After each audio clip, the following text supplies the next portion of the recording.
உள்ளங்களுக்கு வணக்கம். ஆசைப்பட்டால் மட்டும் போதாது, அடம் பிடிக்க தெரியணும். நாம் பிடிக்கிற இடத்துல தான் நமக்கு அது எவ்வளவு பிடிச்சிருக்குன்னு தெரியும். இந்த வரிகளை எங்கேயோ கேட்டது போல தோன்றுகிறதா? ஆம், கனா திரைப்படத்தில் கதாநாயகியின் தாய் கதாநாயகியிடம் கூறுவார்கள். ஆம், வாழ்க்கையில் பல நேரங்களில் அடம் பிடிக்க தெரிய வேண்டும். உயர்ந்த குறிக்கோள், உயரிய லட்சியம் என நம்மில் பலர் முடிவுகளை நன்றாகத்தான் எடுக்கிறோம். ஆனால் அந்த இலக்குகளை நோக்கிய வழி என்பது கரடு முரடாகத்தான் இருக்கும் என்கிற உண்மையை உணர மறுக்கிறோம். இலக்கு உயர்வானதாய் தேர்ந்தெடுக்கும் அதே சமயத்தில் அதை நோக்கி செய்யப்போகும் பயணத்தின் பாதை மிக எளிதானதாக, குறுகியதாக, பள்ளமேடுகள் அற்றதாக இருக்க வேண்டுமென நினைக்கிறோம். அப்படி இருக்கும் வழி எப்படி நன்மை பயப்பதாக இருக்கும் என்று நேர்வழி பயணம்தானே நம்மை நிலையான வெற்றிக்கு அழைத்து செல்லும். நேர்வழி பயணம் கடினமானது தான். பல தடைகள் வரும், பல தோல்விகள் நம்மை தழுவிடும். இருந்தாலும் அனைத்திலிருந்தும் மீண்டு சென்று இலக்கை அடைவதை தான் நிலைத்த நீடித்த வெற்றி என்போம். பள்ளியில் இவன் எதற்கும் உதவாதவன் என அவரது ஆசிரியர்களால் சாடப்பட்டவர்தான் தாமஸ் ஆல்வா எடிசன்.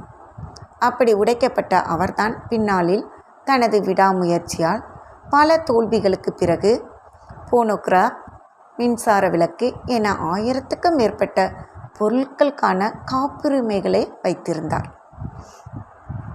குழந்தைகளின் சொர்க்கமாக இன்று இருக்கும் டிஸ்னி வேர்ல்டை உருவாக்கிய வால்ட் டிஸ்னி முதலில் அவர் வேலை செய்த இடத்தில் உனக்கு கற்பனை திறனே இல்லை, உன்னால் எதையும் பெரிதாக செய்ய முடியாது என்று நிராகரிக்கப்பட்டவர்தான். அவர்கள் பேச்சை கேட்டு தான் தோல்வியடைந்ததாக அவர் நினைத்து மூலையில் அமர்ந்திருந்தார் என்றால் இன்று அவரால் டிஸ்னி என்னும் மாபெரும் குழந்தைகள் உலகத்தை உருவாக்கி 22 ஆஸ்கார்களை தனதாக்கி கொள்ள முடிந்திருக்காது. நாம் ஒவ்வொருவரின் வாழ்க்கையும் இவர்களைப் போலதான். வெற்றியின் தேடலின் போது தோல்விகள் நம்மை அலையா விருந்தாளிகளாய் வந்து ஆற தழுவிடும்.